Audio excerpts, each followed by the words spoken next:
Hello everyone. So this is the continuation of the topic fluorides. So this session includes mostly on topical fluorides. So topical fluorides are indicated mostly on Cleary's active individuals and the tooth which are shortly after eruption, which is not caries free.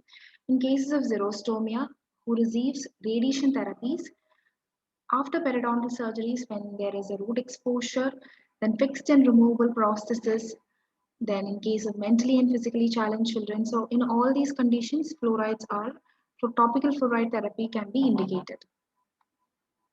So there are basically two types of uh, application for topical fluorides. It can be professionally applied fluorides and it can be self-applied fluorides. So some of the professionally applied fluorides are your neutral sodium fluoride, stannous fluoride, acidylated phosphate fluoride. Then you have amine fluoride, which is a silver diamond fluoride. Then you have this fluoride varnishes, then fluoride gels. Whereas self-applied fluorides are your toothbrushing dentrifices, then toothbrushing solutions, then you have prophylaxis pastes, then fluoride containing mouthwashes and mouth rinses are also present. So we'll move on in detail with the sodium fluoride, which is its concentration is 2%, where the fluoride concentration will be around 9040 ppm, where its pH will be around 7. So 2% sodium fluoride solution can be prepared by dissolving 20 gram of sodium fluoride powder in 1 liter of distilled water in a plastic bottle. So that is how the preparation has been done, the method of preparation. So basically, when you are applying sodium fluoride, it has been described by a person known as Knudsen. So since it is described or explained by Knudsen, it is called as Knudsen technique. So we'll move on to the step-by-step application of sodium fluoride on a patient. So initially, what we are supposed to do is cleaning and polishing of the tooth. Quadrants are isolated with cotton wool. Proper isolation is required, and the teeth are dried thoroughly after this isolation. So sodium chloride is then applied with the cotton applicator on one quadrant. Then we'll allow it to dry onto the teeth around 4 minutes. So this procedure is repeated for remaining quadrants. So after that, the patient is instructed to avoid eating, drinking, or rinsing for around 30 minutes so as to prolong the availability of fluoride ion to react with the tooth surface. That is why we wait for this 4 minutes to avoid the choking off phenomenon. So second and third, fourth applications is given at weekly intervals at the ages of 3, 7, 11, and 13 years. So why we are applying at the ages of 3, 7, 11, and 13 years are because at the age of 3, the total complete deciduous tooth eruption is going to erupt. Like the complete deciduous dentition will be there in a child's oral cavity at the age of 3. So we are expecting that. So at the age of 7, your first premolar, so initial beginning of the mixed dentition will happen at the age of 7. So lower incisors and the uh, posterior molars, like first permanent molars, is might erupt during this the age period of 6 to 7 or 8 years.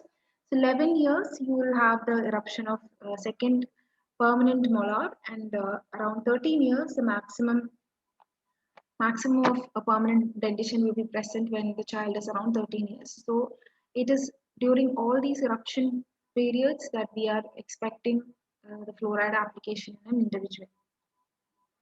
So basically, the mechanism of action of sodium fluoride is when sodium fluoride is applied topically, it reacts with the hydroxyapatite crystals. So these hydroxyapatite crystals tend to be found onto the outer surface of the enamel or onto the tooth surface. Then when these two reacts, there will be a chemical reaction forming which leads to the formation of the calcium fluoride, which is the dominant product of this reaction. The reaction is basically between hydroxyapatite crystal and the sodium fluoride. So where once this happens, so once a layer of sodium fluoride is applied, then a process known as choking off phenomenon or choking off effect occurs. This occurs because once a thick layer of calcium fluoride gets formed, it interferes with the further diffusion of fluoride from the topical fluoride solution to react with the hydroxyapatite crystals. So when this happens, there is further diffusion of the fluoride to the tooth surface, so the hydroxyapatite crystal does not happen. So it is because of this reaction that the sodium fluoride is once applied and is left to dry for around 4 minutes. So after 4 minutes, it will allow the engaging of this sodium fluoride with the hydroxyapatite crystals. So calcium fluoride reacts with the so formed byproduct calcium fluoride reacts with the hydroxyapatite to form the fluoridated hydroxyapatite, which increases the concentration of the surface fluoride. So the main property of this fluoridated hydroxyapatite crystals are it makes the tooth structure more stable, less susceptible to dissolution by acids. It interferes with the plaque metabolism through anti-enzymatic action, helps in remineralization of the initial decalcified areas. So these 4 points are basically the mechanism of action of the fluoride itself. The fluoride itself has got all these actions. In case if the fluoride is present in any of these fluoride, topical fluoride solution or even the dendriprices, it will help in this, at least in a minor way, it will help in these all these processes. So when you're writing about any topical fluoride application, you're supposed to know the chemical formulas. So here you can see the hydroxyapatite crystal. This is the chemical formula or the chemical formula of hydroxyapatite crystal, calcium hydroxyapatite crystal. It is nothing but Ca10, PO4 6 times and OH twice. So once these hydroxyapatite crystal react with the fluoride, when sodium fluoride is applied, the fluoride, sodium and fluoride will get dissociated and the fluoride alone will act to the calcium calcium hydroxyapatite crystals and tend to form 10 molecules of calcium fluoride, then phosphates and hydroxyl ions. Then after this calcium fluoride formation, the so formed calcium fluoride will again react with the calcium hydroxyapatite crystals, then lead to the formation of fluorohydroxyapatite crystals. So Ca5, two molecules of Ca5PO4 thrice fluoride is nothing but your fluoridated hydroxyapatite crystals. Then you will have the calcium hydroxide. This is basically the chemical reaction of what happens when a sodium fluoride reacts with hydroxyapatite. So the advantages are of sodium fluoride are it is basically chemically stable, acceptable taste, non-irritating to gingival tissues, does not discolor the teeth and is cheap and inexpensive. Disadvantages are continuous application for around 4 minutes. Then a patient has to make 4 visits in short time. Follow-up is difficult. So once this follow-up is not done properly, there will be consequences. So if the oral hygiene is not maintained along with that, then definitely there will be development of caries in such individuals. Next is stannous fluoride. So concentration is 8% stannous fluoride, which consists of 19,360 ppm of fluoride. So here number gelatin capsules are priorly filled with 0.8 gram powdered stannous fluoride and are stored in airtight plastic containers. So just before application, the content of one capsule is dissolved in 10 milliliter of distilled water in a plastic container and the solution was prepared is shaken briefly. So one of the main property here is this solution is applied immediately. So immediate preparation is required when you are preparing a stannous fluoride topical fluoride solution.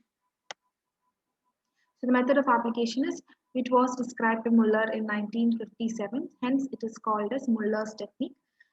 As we have discussed earlier for sodium fluoride, the steps are almost similar. Here, do a thorough prophylaxis, isolate a cordon with cotton roll and dry the teeth. Apply the freshly prepared. This is one of the point which you should note. It is freshly prepared. 8% stannous fluoride continuously to the tooth with cotton applicators. Reapply the solution to the tooth every 15 to 30 seconds so that the teeth are kept moist with the solution for 4 minutes. So it is here also they keep it for 4 minutes so that maximum diffusion of fluoride happens onto the tooth surface. Instruct the patient not to eat, drink or rinse for 30 minutes. So till then the proper absorption of the fluoride happens there. This helps in prolonging the availability of fluoride to react with the tooth surface. Otherwise, if you rinse off the oral cavity, the maximum fluoride availability will be less. So we'll ask the patient to wait for at least 30 minutes. So here the mechanism of action is stannous fluoride reacts with hydroxyapatite in addition to fluoride and forms a new crystalline product called as stannous trifluorophosphate. So this helps in rapid penetration. So rapid penetration of tin and fluoride happens in around 30 seconds. Therefore, that is why we apply it for around 15 to 30 seconds continuously. And in addition to stannous trifluorophosphate, 3 more additional. So totally 4 byproducts are formed when stannous fluoride is applied onto the tooth surface or when it reacts with the hydroxyapatite crystals. So totally, along with stannous trifluorophosphate, three more additional products are formed. That is nothing but your stannous hydrophosphate. Then calcium fluoride is formed. Then you will have this calcium trifluorostannate. So here also, when you're learning, you have to read about the mechanism of action with the chemical formula. So basically, the reaction happens in low concentration and high concentration.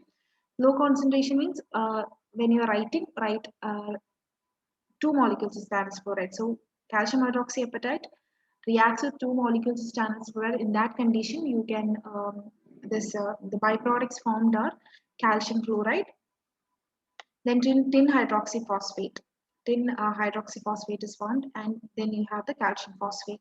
So in high concentration, that means you have 16 molecules of stannous fluoride reacts with hydroxyapatite crystals forming calcium fluoride and tin trifluorophosphate.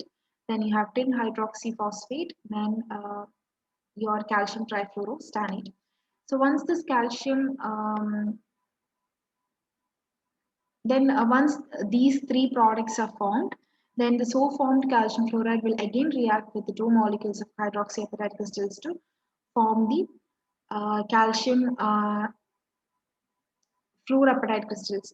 Fluoridated hydroxyapatite crystals is formed once this so formed calcium fluoride reacts with the hydroxyapatite crystals. So that is why we at high concentration the maximum penetration happens, and in low concentration still the calcium fluoride will form, which will further helps in the diffusion of the fluoride with the hydroxyapatite crystals to form with the fluoridated hydroxyapatite crystals. So you should be thorough with the four byproducts which is formed once the stannous fluoride reacts with calcium hydroxyapatite crystals in low concentration and high concentration, and this mechanism of action should be thoroughly learned. So basic advantages are the rapid penetration of tin and fluoride within 30 seconds occurs when you apply stannous fluoride. Highly insoluble tin fluorophosphate complex forms on enamel surface that is more resistant to decay than enamel, so it will help to form as a barrier. Disadvantages are it should be prepared freshly. So every time when you are sitting in front of the patient, you have to prepare the stannous fluoride solution freshly.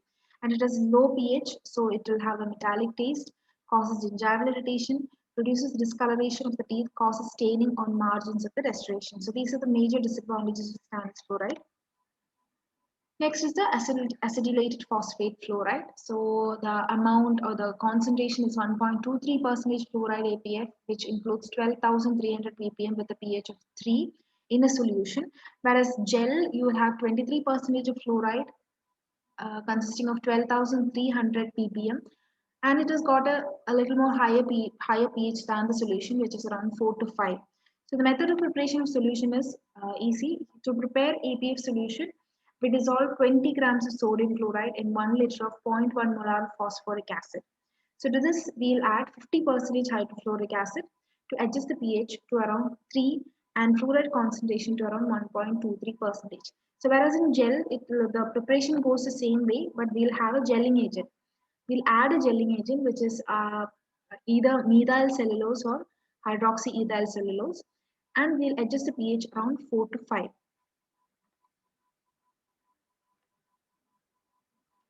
So APF gel, the method of preparation and the application technique was introduced by Brudewald in 1963. So hence it is called as Brudewald's technique, which is applied semi-annually. The procedure goes same as do a thorough prophylaxis and isolate a cotton with cotton rolls. APF solutions continuously and repeatedly applied with cotton applicators. So this is applied for solution alone. Keep the teeth moist for 4 minutes. Pass the floss through each interproximal embrasures to ensure wetting of these surfaces. Then repeat the procedure for remaining cotton. Instruct the patient not to eat, drink, or rinse for around 30 minutes. So gel application will be like this after thorough prophylaxis. The teeth are isolated with cotton rolls on both lingual and buccal side. So for application of gel, you have to position the patient upright and provide saliva ejector so that the patient won't swallow it. So place enough gel to fill. So you like with the gel, you will have a disposable tray, or you can use a tray which you can place it into the patient's oral cavity, which is enclosed without any pores. So with like no pores so that the gel will stay inside the trays. So place enough gel to fill.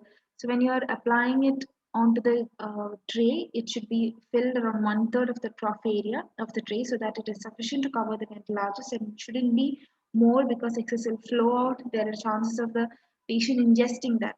So place loaded tray over the arch and squeeze the buccal and lingual surfaces, forcing gel between them. Allow tray to remain in mouth for 4 minutes.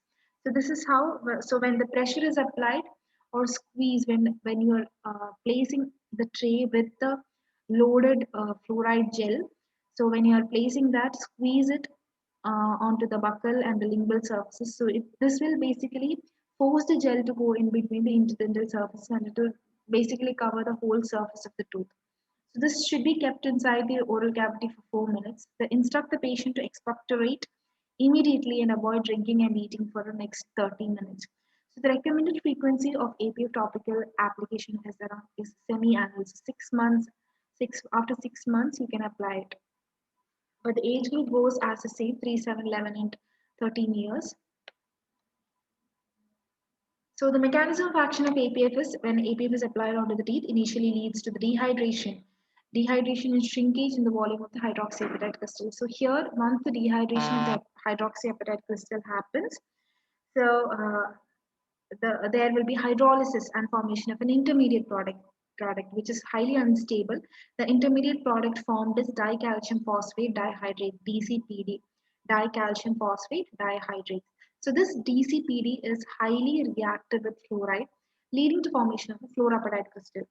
The amount and depth of fluoride deposited as fluorapatite would be dependent on the amount and depth of which the DCPD gets formed. So as this dehydration and hydrolysis occurs, the amount of DCPD formed will help the further penetration of the fluoride. Since the conversion of the whole DCPD so formed into fluorapatite helps in deeper penetration, and continuous supply of fluoride is required. So APF has to be applied every 30 seconds and the teeth be kept wet for 4 minutes when you're using a solution. So in case if you're using a gel, we'll keep the gel there in the oral cavity for at least 4 minutes. So the mechanism here is the chemical formula is once this hydroxyapatite, the APF is applied, there will be dehydration. So calcium hydroxyapatite crystals plus 4 hydrogen ion will gives the formation of calcium plus phosphate plus water. So this water will then gives the hydrolysis process which helps in the formation of DCPD. Then this DCPD will further reacts with the fluoride to form the fluorapatite crystals plus phosphate, hydrogen and water ions. The advantages of ABF gel are it has acceptable taste, no staining so far, then no gingival irritation, stable with long shelf life and is cheaper to use. Disadvantages are teeth have to be kept wet for 4 minutes. The child has to be cooperative and it will have to sit for 4 minutes. Solution is basically acidic in nature but still acceptable taste. Next is the silver diamond fluoride. So the concentration here is 38% silver diamond, which consists of 44,800. Highest concentration of fluoride is used here. So it's basically a combination of sodium fluoride and the silver nitrate. So this reacts with the hydroxyapatite and produces calcium fluoride and silver phosphate. So the silver phosphate here formed has got this low solubility in the oral environment.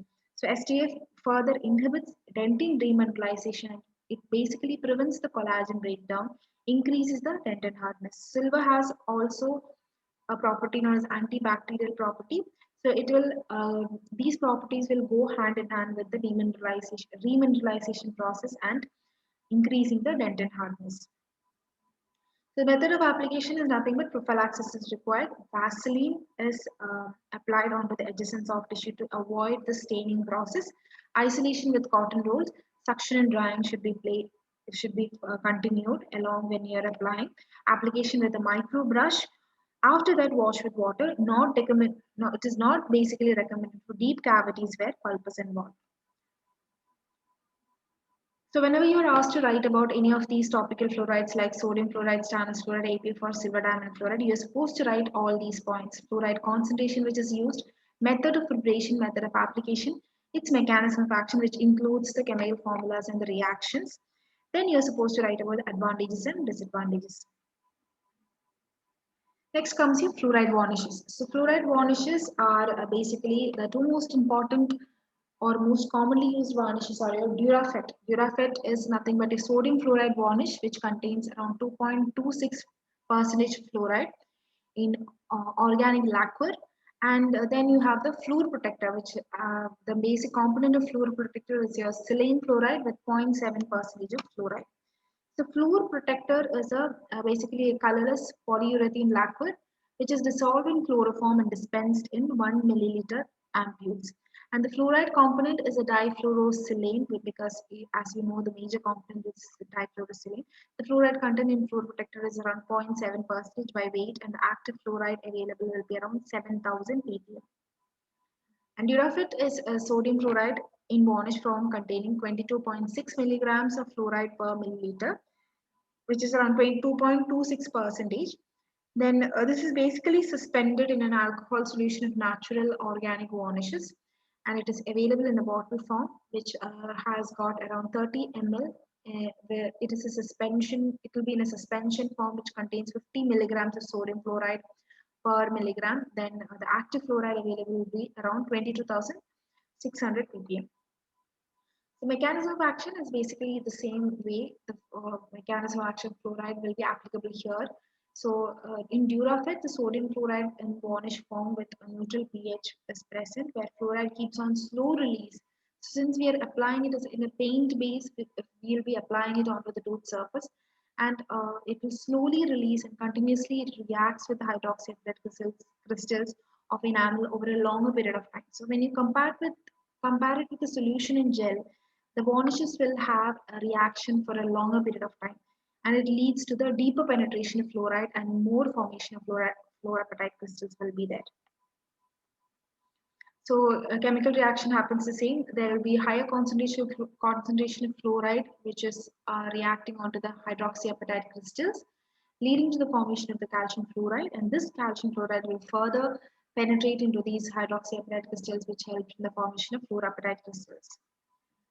Fluor protector, nothing but a silane fluoride of fluor protector. This will react with water. Initially, it will react with the water, producing considerable amount of hydrofluoric acid. So, byproduct, the initial byproduct will be the hydrofluoric acid, which will further penetrate into the enamel more readily than fluoride. So, this combination effect will have better reaction to the hydroxyapatite crystals and which will lead to the formation of the fluorapatites. Then fluorosilanes also enhance the retention and penetration of fluoride in enamel by utilizing the enamel network as a conduit. So varnishes, you will have to learn about the concentration, method of preparation, technique of application, then the number of applications per year, advantages and disadvantages. So bifluoride is another varnish which consists of 2.71 percentage of sodium chloride and 2.92 percentage of calcium chloride. So it is commercially available. Bifluoride was discovered by Smith in 1964. So the technique of application is nothing but do a thorough prophylaxis and dry the teeth.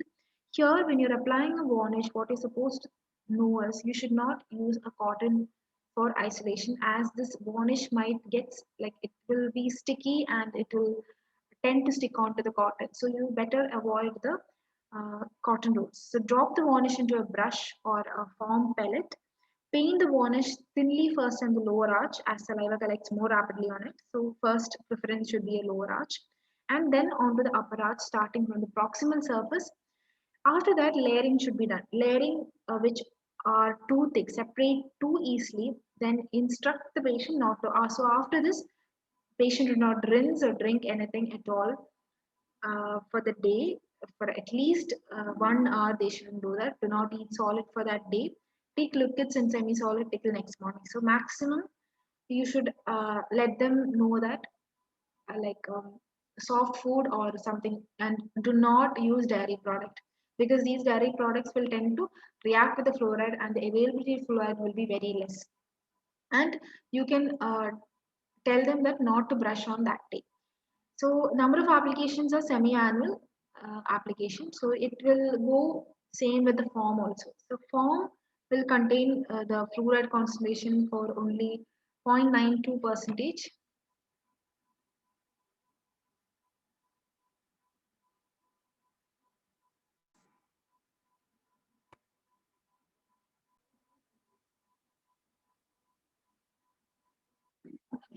The foam consists of 0.92% fluoride, which has a 92,000 ppm with a pH of 4.5. This is also commercially available, which you can apply semi-annually. Then basic advantages of varnishes are it forms a watertight protective film, insulating against thermal and chemical influences. With correct application and proper mouth hygiene, varnishes can remain onto the tooth surface for several days. And during this time, fluoride acts onto the treated surface. So maximum delivery of fluoride happens over there. So in a form, it is less dense than the gel and is able to flow better. So the interproximal areas, wherever which you can't reach, this form can be used, allowing free movement of the fluoride around the tooth surface and interproximal areas. The total density by weight is less than gel application. So this reduces the risk of ingestion and the systemic toxicity of fluoride. So in such high risk patients, you can suggest them having foam rather than gel or any other solution. So disadvantages, the patient compliance is very much required in this, and retention onto the tooth surface is less in case of foam, and no polymers are added in case of this. Method of application is after prophylaxis, teeth are dried. Do not isolate with cotton rolls as varnish can be sticky. This is basically a repetition of what I've said. So these tabular columns are given in Nikhil Marva. You can refer that. And these are given in Shobha Tandon. So you can either refer any of these textbooks to get more information. So that is with the topical fluoride. So we have discussed so far about sodium fluoride, stannous fluoride, APF gels, silver diamond fluoride, and the most commonly used varnishes and its uses, disadvantages, advantages, and method of application. So the session ends here. We'll be continuing the session. Thank you.